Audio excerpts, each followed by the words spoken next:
Hello, everyone, and welcome. So who here is it their first reInvent? All right, first session of reInvent? That's everybody's hands. All right, we're all awake. That's good, that's good. Hey, I'm John Walker. I'm a principal solutions architect here at AWS. I've got 25 years of industry experience, and I've got 5 years here at AWS. Dina? And my name is Dina Hussein. I'm a solution architect manager with AWS, working with greenfield customers. My team and I, we work with some of our most innovative customers, those who are building new businesses on AWS, or those who are rethinking entire industries from the ground up. Today, John and I will be talking about where the solution architect role is heading to and how to succeed in this era. Let me walk you through what we're going to be covering today. First, we're starting with what's changing. And then we will move on to a new game with new set of rules. And then we will talk about how to evolve our craft as solutions architects. And then we will move to strategies to get you started no matter where you are. John? So let me take you back before we get started a little story about something that happened more than 25 years ago. This is Garry Kasparov sitting across from IBM's Deep Blue, a supercomputer that can do 200 million positions per second, right? 1997 New York City chess grandmaster. First time an expert, a human expert in the field was defeated by an AI, right? Who remembers this? I was a kid at the time. I remember this one. And so that was the scuttlebutt at the time. Oh, AI is going to take our jobs. It's going to replace us all. It's smarter than the smartest among us, and this really didn't happen. So game 6, Kasparov resigns after just 19 moves, and he said he felt like the ground was shifting beneath his feet. But he didn't stop there. There's more to the story. After this, Garry developed a tournament style called centaur chess. So a centaur, it's a mythical beast. It's half man, half beast, right? And here he designed a chess tournament that would take supercomputers, it would take these chess grandmasters, and it would pit them against these centaur teams. And a centaur team was a laptop with an AI chess machine on it, not the supercomputer, but smart enough AI, 97 to 2005 circa. And humans that would work with this chess AI. And what happened? It's no surprise. The human and the chess AI together, the centaur teams, consistently won, beating a supercomputer that can calculate that many positions per second and beating the grandmasters. This is our hypothesis today. I don't want to leave you in suspense for 60 minutes. Can we play this new game with AI? Yes, we can. All right? And I want to take this a little bit further because the game has really been changing. What we've seen in the last 18 months, it's not AI will be useful one day. It's useful right now. And some of the things that are changing, the primitives. We used to think in terms of servers and databases, containers and serverless, and now we're thinking about brand new things. Agents, did that exist? No. MCPs, did that exist? No. A2A, agent-to-agent communication, did that exist? No. But we have to go build with that. We have to design with it, right? So the tools have changed. Who's building with brand new tools right now? Not new, takes on old tools, but brand new kinds of tools. And then the patterns are changing. How do you put something that is non-deterministic into your program and have it work today? Brand new kinds of patterns you've got to solve for. But then, all of that together, there's new problems. Problems that you can take off the shelf that have been on the shelf forever in your industry, with your company, with your internal users and customers. Things that you were unable to do before this age. So that's what we're exploring today. But first, let's lay some ground rules. Dina, what is it that architects actually do for customers and businesses? Thank you so much, John. So the question is, what value do solutions architects provide? This is a simple question, right? But to answer this question, the answer isn't simple at all. To answer this, you need to make many decisions. For instance, what data to store, how to process it, how to organize, how to secure it. And so many decisions, and even some of the decisions branches out into even more with some trade-offs. So cost versus performance, speed versus reliability, flexibility versus stability, and so on. So you go on from one decision to hundreds of decisions. And here's what psychology tells us about many choices, many decisions. So when humans face many choices, we freeze. Yep. Or we make poor decisions. Or we tend to pick the first available alternative, and we miss better choices.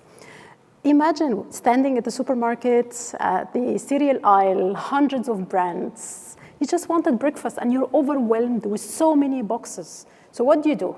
You either pick the first familiar box, or you stand there paralyzed, trying to analyze and optimize for a decision that shouldn't take that much time at all.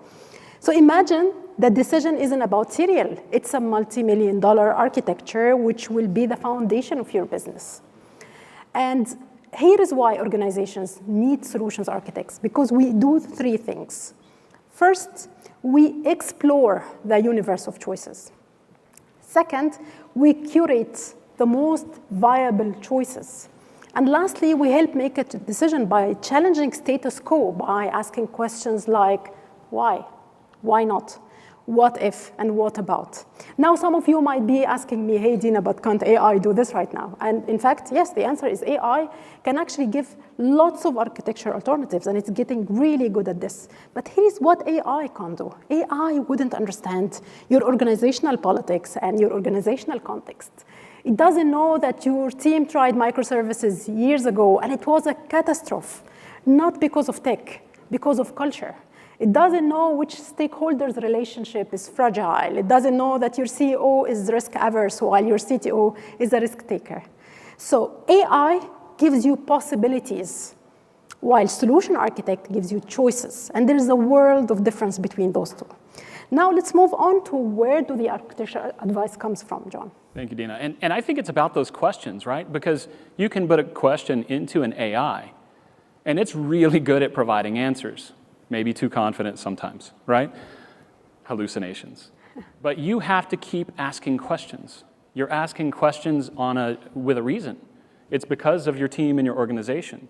And so let me tell you about a move. So there's a thing in chess called a gambit. It's that opening move where you take that first chess piece out and you put it in front. And you know that chess piece is going to get sacrificed. That's the opening gambit, right? We're experiencing the same thing in architecture. So it used to be that you'd sit down with a blank page and you would design things out. It wasn't really blank page. You'd go to Stack Overflow, you'd Google it. You're not without help. But now, what's happening? I have customers coming to me and starting with that opening move. They're giving us the first opening gambit. It's no longer us. The first move belongs to the LLM. It belongs to that agentic system that is pulling out that first pass at a design. And it belongs to the customer. So whenever we have this shift happening, it's a little bit challenging. But this is changing in our favor, and I'll tell you why. Here's what we've gained. We've gained the ability to explore maybe hundreds of options if you wanted to. So what we can do today is take this architecture goal, the thing we want to do with the architecture, and put it into an LLM and get not just one option, get dozens of choices, hundreds if you want to, and begin to explore those in depth. How should you do it? So I can say, give me 10 different architecture approaches to a real-time event processing system. It can give me those 10, but then I start asking questions. I trade them off with one another.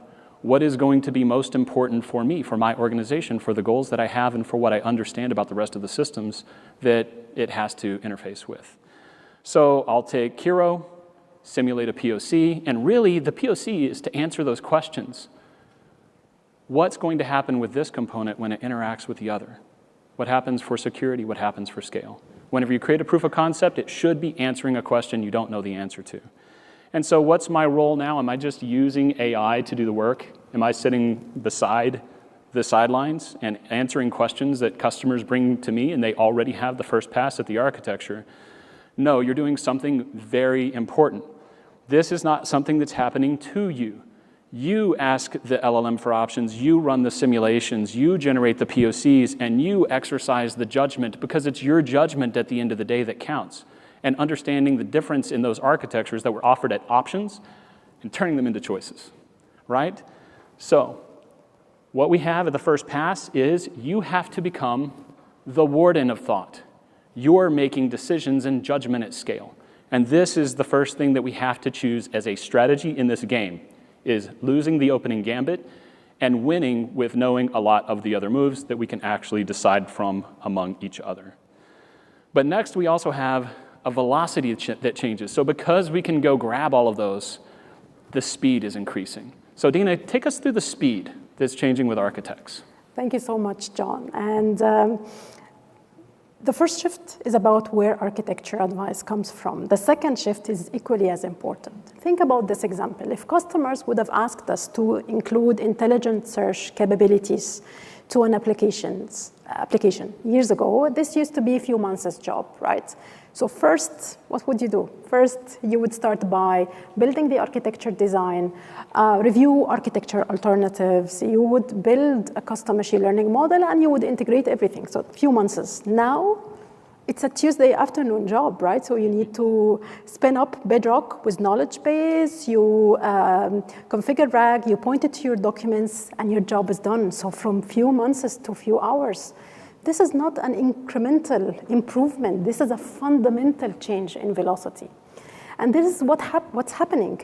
When things move on that fast, parts of the architecture is becoming commoditized. And by commoditized, I mean architectural decisions are easier now to make and to reverse with less cost and less time. So part of the architecture is becoming commoditized. And what does it mean to us? It means that the commodity decisions, those decisions with a clear right answer, those decisions get super fast and they get perhaps entirely automated. But the strategic decisions, the one that's relying on your organizational politics, organizational context, those are still there, and they still need a solutions architect more than ever before. Because here is what happens. When velocity increases, organizations tend to do 10 things instead of 1 or 2. And those things are not the easy things. They are the hardest, the things that require more innovation.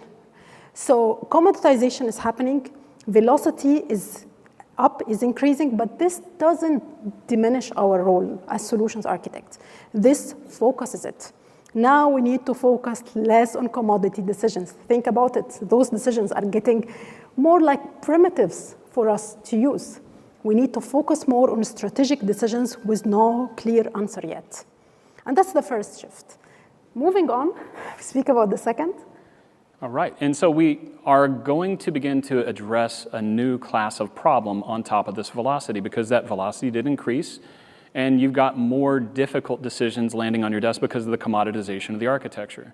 So what Dina and I have done is we've really kind of felt that same ground shifting beneath our feet whenever we considered this talk. And so we got into making a discussion about this and thinking through what happens 3 months, 6 months, 18 months down the line. When you begin to apply these strategies as an architect, you end up having this as a logical conclusion. Because you are now addressing more strategic problems, what you begin to be able to do is to address the impossible problems. And not that's impossible right now, but things that were impossible 24, 18 months ago. Why was it impossible? Because the technology literally didn't exist. It's just been created this year and last year. So think about something that is non-deterministic in nature and dropping it into your architecture. Something that can actually explain, understand, and take action on human language. Those unstructured data that you had to pull out metadata about and do your best guesses on before, now you can actually understand what's in that document and make real decisions. So whenever you have, let me give an example first. Whenever you have something like a marketing focus program where you're going to go out and target customers for sitting down a group of folks and asking them questions and getting their feedback, this used to be a really tedious process. Still kind of is sometimes. So you get a market focus group and you're going to ask individuals what they want and what they need. You're going to have to get folks from different market subsegments and go reach out and develop those groups and go back and forth with your go-to-market strategy, with your marketing campaigns. What if you can then create pseudo-personas in an AI and be able to ask those pseudo-personas how this marketing campaign is going to shake out, instead of taking that precious time of human beings and going after that for just 1 to 10 different campaign ideas and getting the feedback of the folks in the focus group? What if you had your AI personas? What if you took those AI personas and used those to get the initial winnowing list, and then you go to the focus group with something that's much more likely to work for your campaigns. Maybe then you're able to get to more focus groups with a more diverse set of customers. Maybe you're able to go to market faster. Maybe you're able to understand your customer better. So understanding things that have a lot of context-heavy logic, or being able to put in something that can work in persona, like in the mode that a human being would normally operate in, that's brand new, isn't it? This is something we weren't able to do before. So increase the scope of your research, your insight, your critiques, whether this is data that's coming back from support talks that you're having with your customers. Maybe it's chats you're having with your customers in a sales situation, but all of that information is now rich enough and available enough to go actually take action on it. Second, I'd say you've got your new building blocks. So we talked about this a little bit. You're going to have to take that intelligence and determine where it goes in your system. Let me explain how to identify exactly the kinds of pieces in your architectures that are going to be prone to this sort of a change. An architecture is made of many components. What you want to recognize are those components that have a lot of logic that are baked in that is a constant source of churn. New rules come in from regulations, new requirements come in from your customers, and you're changing something that is that high complexity piece of code. It's called McCabe cyclomatic complexity, and you can actually use your IDE to study your code and find out where this is, but it's the thing with a whole bunch of if blocks. You know it. You've got this in your code. You may have created it in the past, and I secretly have shame for those pieces of code that I've created myself. But those things where you have a business rule engine, perhaps today, some of those pieces that are trying to understand but don't actually understand, that's where you want to go use some of those brand new building blocks. And a third kind to recognize. Whenever you have a system that is trying to do something, but you're telling it how to do it, maybe you've got 5 different paths, 10 different paths in order to achieve that logic. What you're doing is you're telling it how to do something, but there's a lot of different ways it could do it. Instead, think of using an agentic system where you can use an agent and give it a goal and make it autonomous. Don't tell it how to do it, tell it what to do. Give it a goal and step back and see how it's going to perform. Okay? Then make another agent that's going to watch that agent and make sure that its quality stays high. So the second agent to watch its quality is extremely important. So context-heavy logic, the new building blocks, and use those goal-oriented systems. Think about those things when you're looking at your architecture for the kinds of components that should be changed with these AI-based systems. All right. Dina, we've talked about a lot of things, and it feels very overwhelming. I know I've felt overwhelmed, and I know that a lot of our peers have felt overwhelmed. So what do we do to process this? Let me make a pause here for a moment. We've thrown a lot at you. So commoditization is happening. Velocity is increasing. Architecture advice coming from AI, and lots of those things makes you perhaps feel unsettled, like the role that you've signed up for is changing to something that you're not sure about. Here is something that a very wise architect taught us. Gregor Hoppe, if you know his work from the enterprise integration patterns, the architect elevator, he said something that changed how we perceive our role as solution architect. He said that architects live in the first derivative. Now, if you remember calculus, and I'm sure some of you are trying not to remember calculus, the first derivative measures the rate of change, not the position. It's not where we are, it's how fast we're changing. And Gregor's point is that solutions architects don't live where things are stable and unchanged. We live where transformation is happening. So for instance, organizations don't call solutions architects when systems are humming along in peace and everything is stable. They call us when there is a migration to the cloud, when there is an AI adoption project, when there is a novel proof of concept that we need to build, when we need to figure out value out of Gen AI, for instance, and so on and so forth. So architects live where there is change, we are needed. And this is our natural habitat. There is where we have always lived. And by saying that where there is change, we're needed, we're not trying to be nice. This is not a nice sentiment. This is naturally what the solution architect role is about, and this is naturally who we are as solutions architects. John, let's speak about strategies, how to execute in this environment. So I love that talk from Gregor Hoppe. If you haven't read The Architect Elevator, it's an absolute treat, and I think it's extremely pertinent to the time we're going through right now. And that is actually how I assess what my customers need, is looking at their change and whether I'm needed or not at that time. Maybe they're steady state, things are in production, they're humming along, they're not making changes. But where there is change, you're needed. How do we actually do the change, though? This is what the question is. Who's heard of working backwards from Amazon? Okay, a couple of us. So I want to talk through 5 customer questions we apply to every problem that we do. And this is actually how Amazon has operated since we were a bookstore, since Jeff Bezos' days in the late 90s. So going through this, we're going to ask 5 questions. They're not 5 business questions, they're not 5 technical questions, they're 5 customer questions. And every project I've been a part of that hasn't worked right, Dina, has fundamentally missed one of these 5 questions. I didn't know it at the time. Now Amazon kind of puts it really clear. But this has been used at AWS as well. It's been used the entire time the company's been around. Let me walk you through it. So first, question 1, who is your customer? You do have a customer for every piece of software or technology or system that you create. And that customer is likely someone, internal or external. But there's a person. It's a someone. It's not an organization. There's someone who's going to say yes or no. That's your customer. Right? Know your customer, know things about them, know what they want, know what's going to actually help them out in their day. Which comes to defining the problem. What's actually the problem they're facing? So go define the problem and set down a problem statement. You did this when you did science fair in school, right? You're going to set down that problem statement and then you're going to have a hypothesis. So this is really just the scientific method when you boil it down. You go invent that solution, but it's never the first solution, and it may not be what they say they want. It may be what they need. And they don't yet know that that's a possibility. So go break that down a little bit and really see if your problem statement matches what your solution is. And then once you invent that solution, go refine the solution. Because no solution is perfect on the first pass. Go try it out and see what's going to happen with that solution and test it, iterate, learn what's going on with that solution and actually define those things. Before you get started, answer those 5 customer questions. How are you going to measure it? How are you going to test and iterate? What are the metrics that you're looking for? What kinds of customer stories are you going to pull out in order to refine this and go back through these 5 customer questions? But we don't stop here. This is, as an architect, what I do. And then I go break down the architecture. I decompose that into different components, and then I put those components back together. It's what I've always done. With AI, we're going to be able to understand more about our customers. Remember that unstructured data, we're able to go ask questions about different kinds of data sources. We're going to be able to get this information to listen to them more. We'll be able to define the problem better by iterating on that problem statement against all that information we understand about the customers.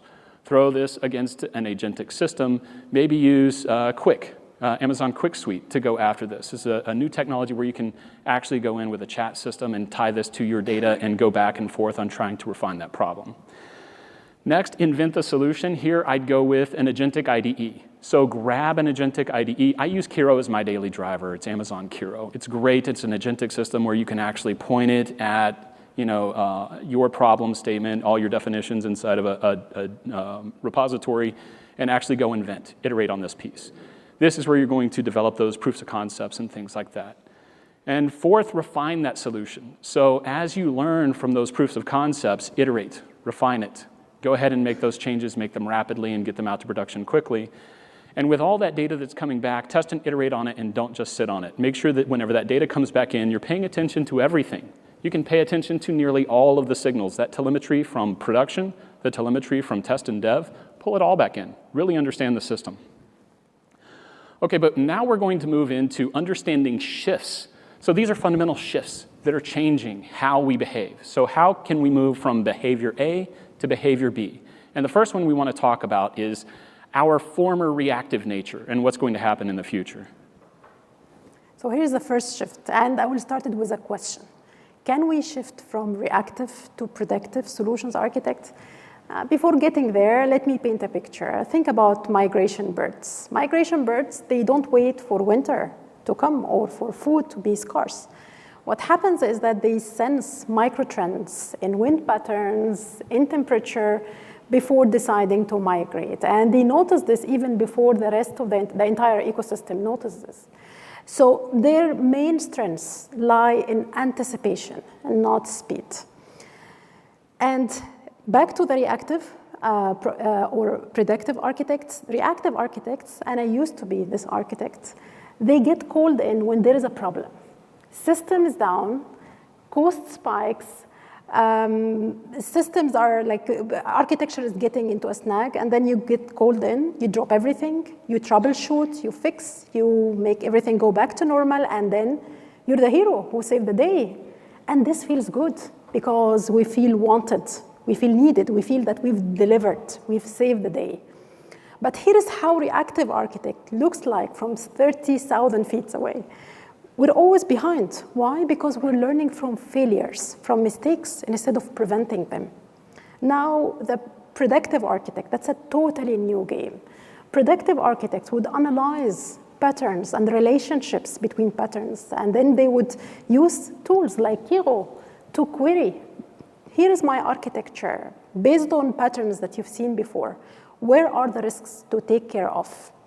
How can I be ready for the next, for instance, when I hit 10,000 users, when we hit another milestone in our project, how to make sure we are avoiding risks.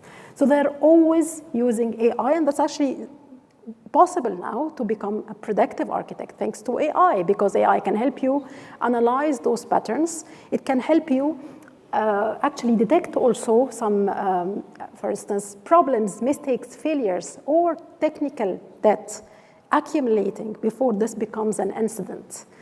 So predictive, reactive to predictive, that's possible because of AI. And think about it, instead of firefighting, you're fireproofing buildings. So this is the first shift. And the second shift, John?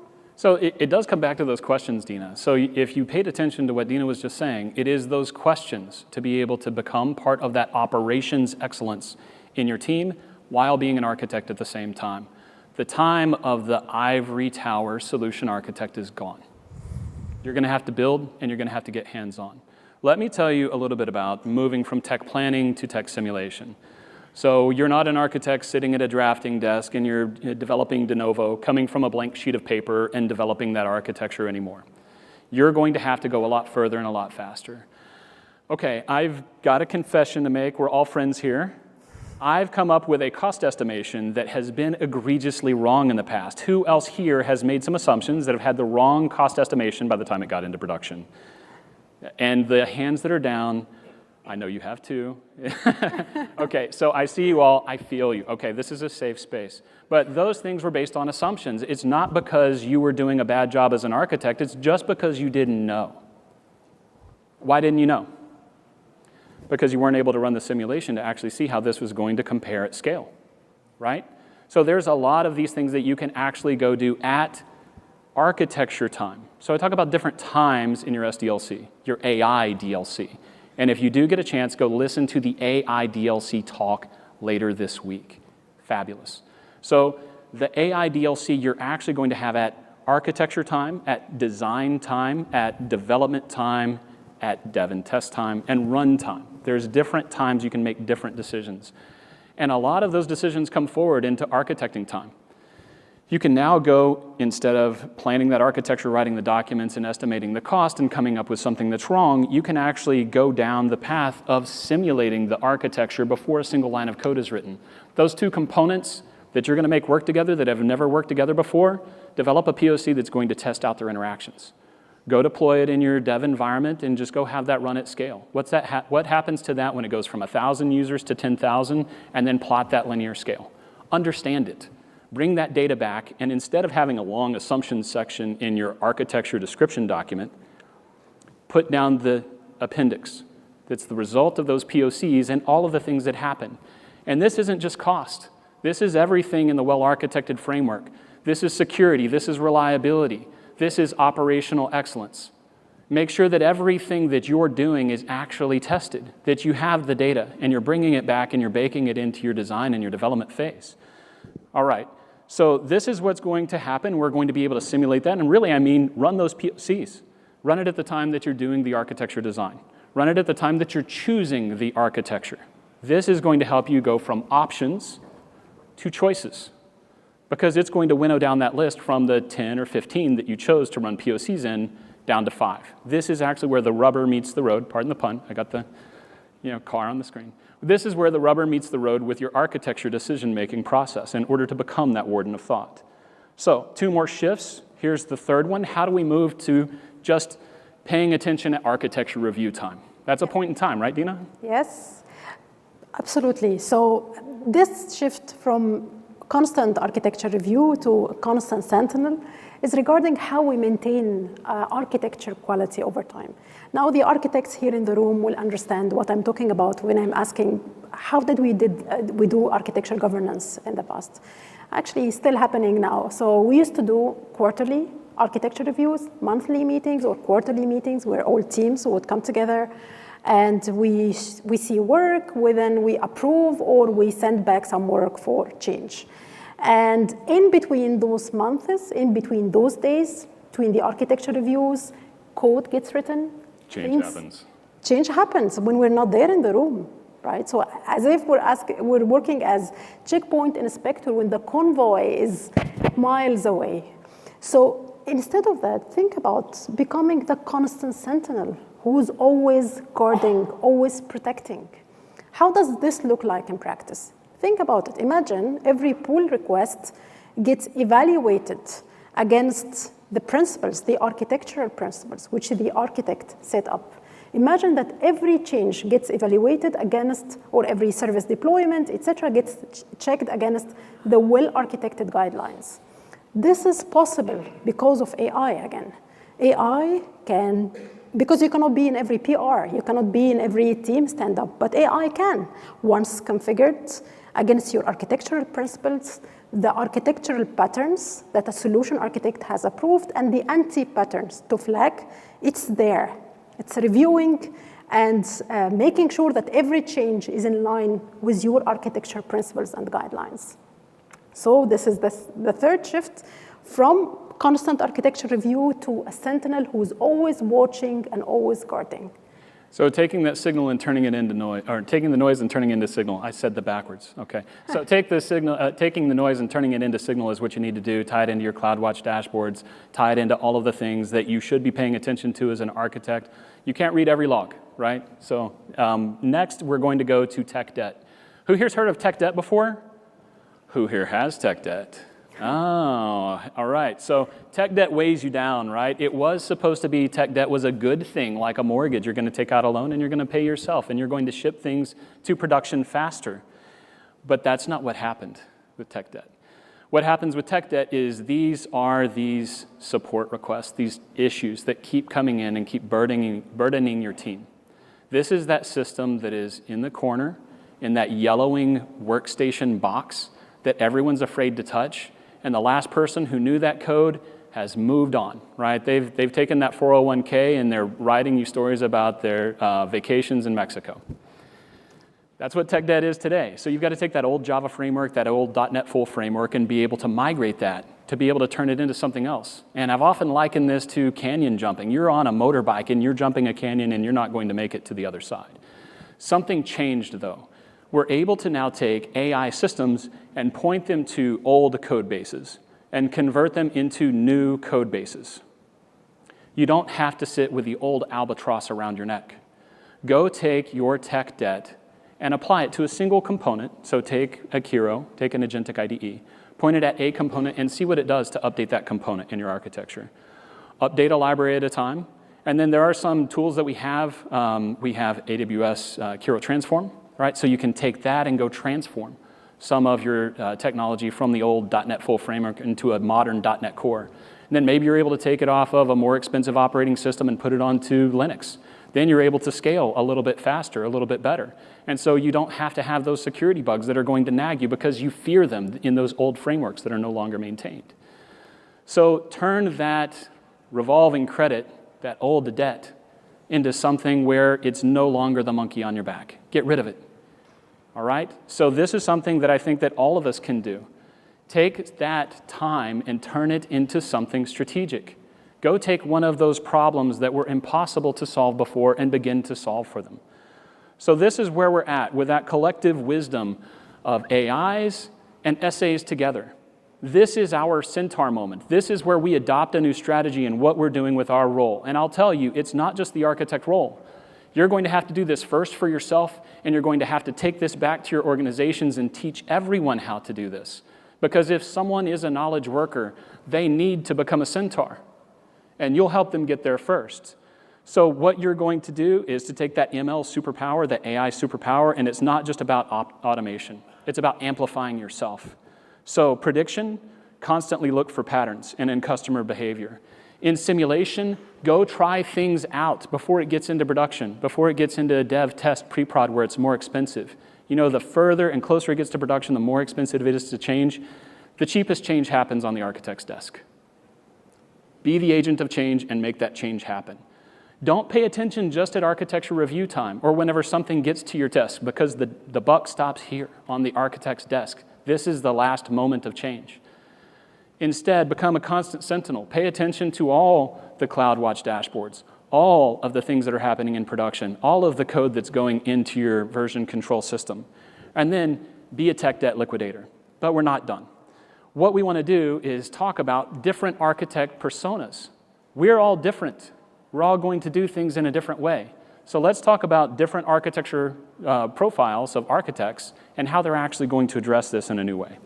Thank you so much, John. So the different personas comes from the notion that different situations requires a different kind of architect, and it requires different kind of strength. So every architect could be wearing this hat as a sole hat, or could be changing between hats depending on the situation. Now, when we're speaking about personas, you may find yourself in one of those personas, or perhaps different personas, different pieces of each persona.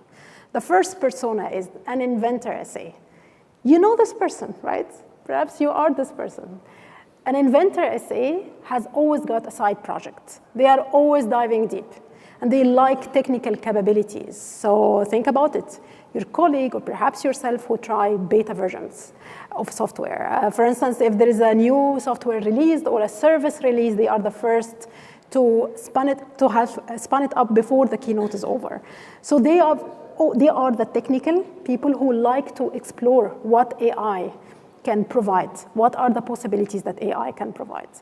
Now, what is the main strength of an inventor SA? It's actually exploration. They like to explore what AI can provide.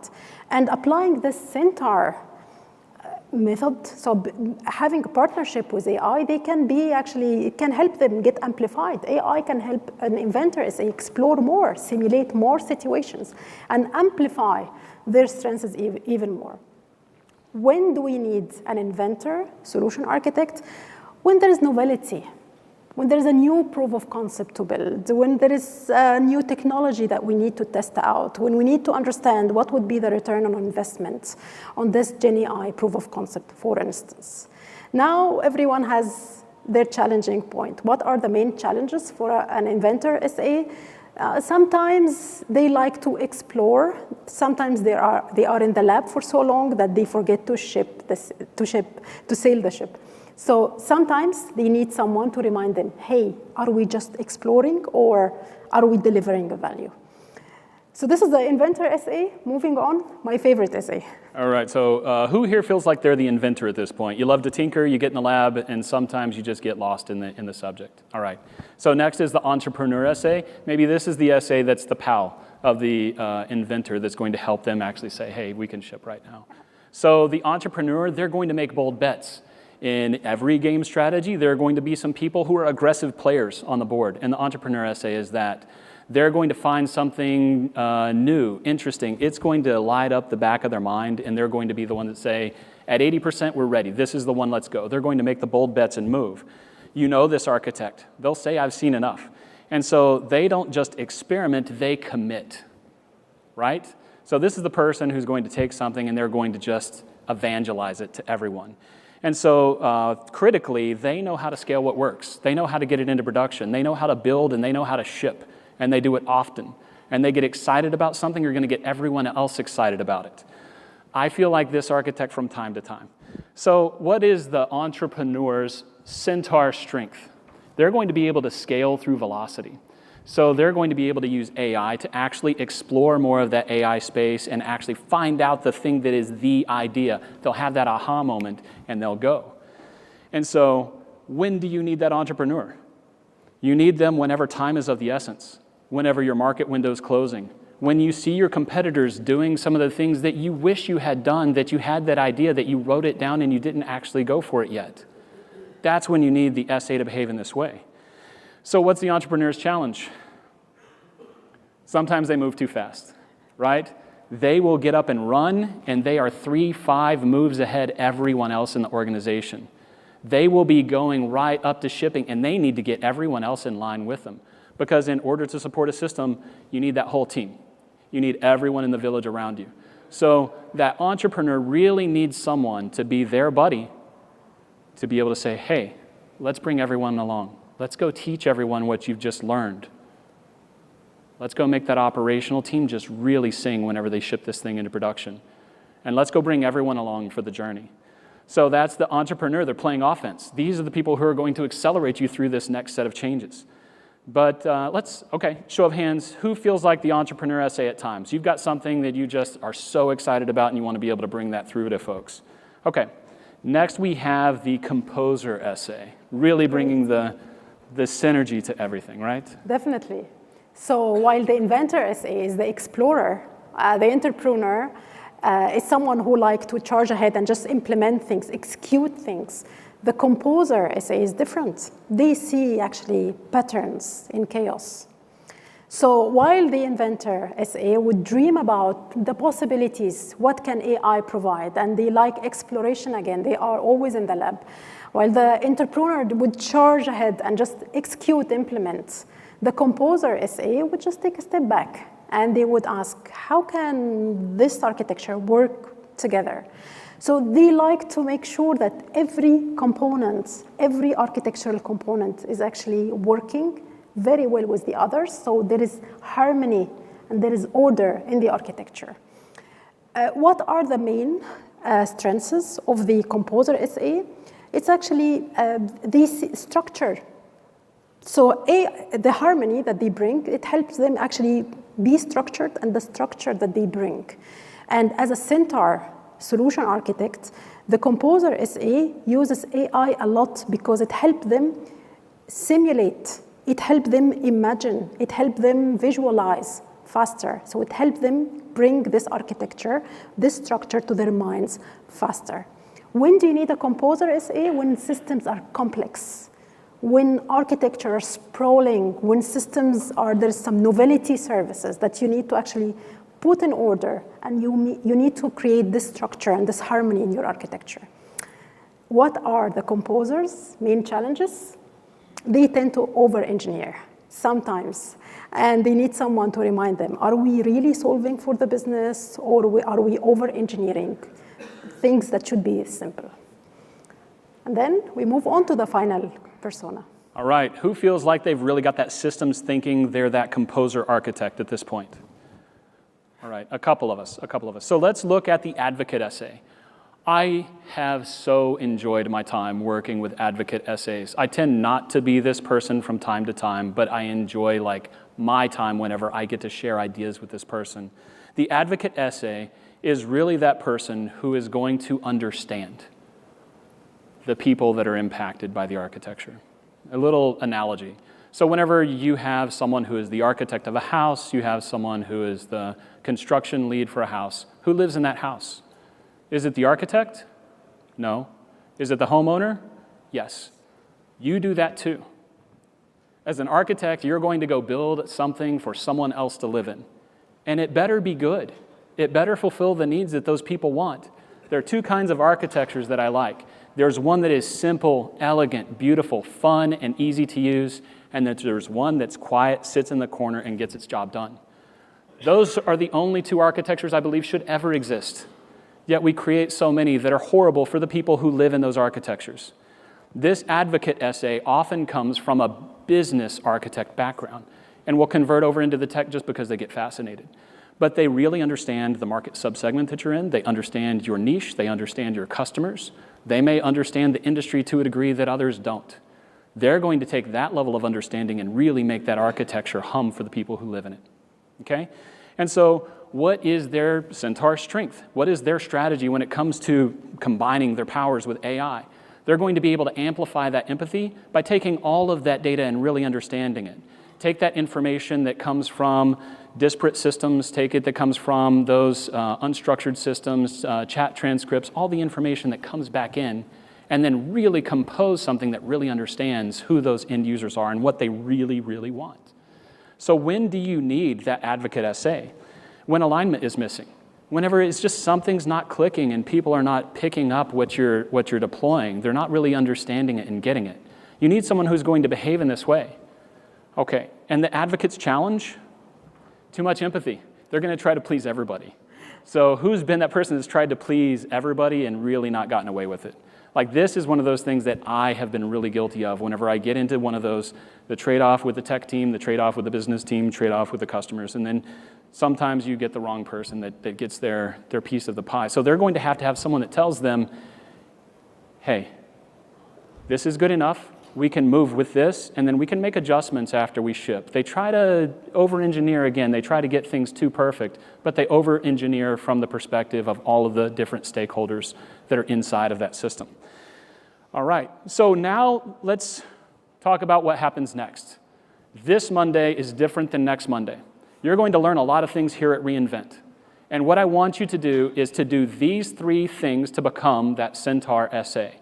Number 1, and these are, you can listen to me, these are the kind of prompts that you can take back. Query your architecture. Take a repo, take some of those design documents that you have and say, here is the problem we had 6 months ago. I want you to do an assessment. Here's why we chose option A. What other options should we consider now? And what would be the trade-offs? Give me a 3-year cost profile. Put that into the prompt and see what happens. You're going to need some things to make this happen.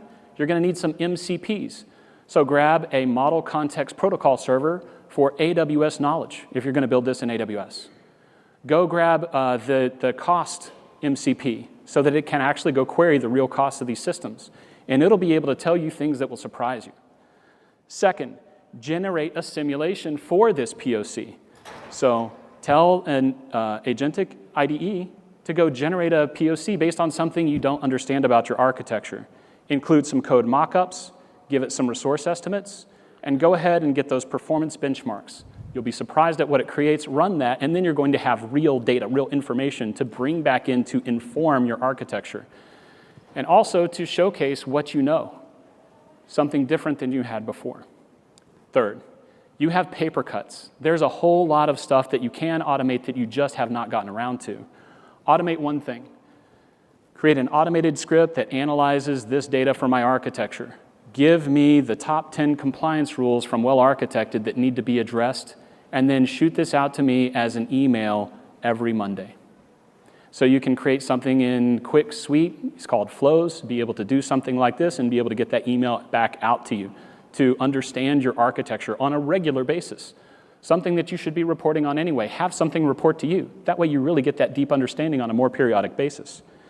So you can generate a health score, right?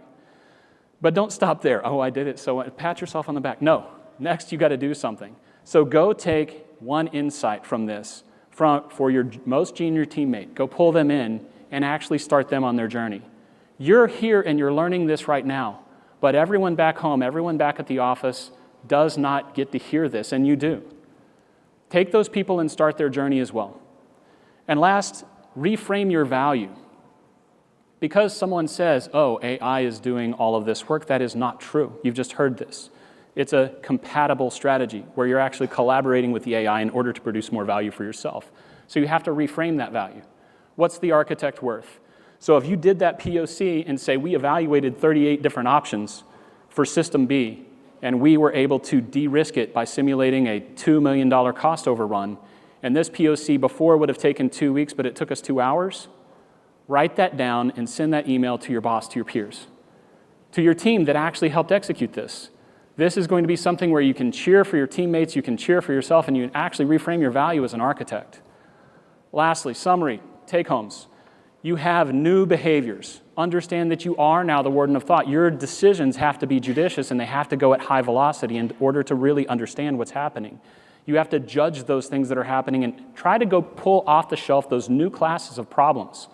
You're going to change your role, but you're also going to be changing other people's roles at the same time because they'll come ask you how you are doing that and how can we do that for this key teammate. That responsibility shift. make sure that you're going to be able to take from a reactive architecture mindset to predictive architecture. Simulate the changes. Take the components, put them together, and actually be informed, not educated guesses that you're going to learn from in production, but instead really understand your architecture. Go liquidate that tech debt and really pay attention to your architecture all the time. Your personas for your architects, understanding who they are is very important and how they operate. So you may have to be one of these different kinds of architects from time to time. Take all of those 4 different types, take them back, and really understand them. And Dean and I want to ask you one favor at the end of this. Enjoy your reInvent. Thank you for coming to see this talk as your first talk of reInvent, and we'd love it if you could fill out the survey for us. Please, go become that new Centaur come Monday. Thank you, and enjoy your reInvent. We'll take questions outside in the hallway so we can switch out. Thank you. Appreciate you.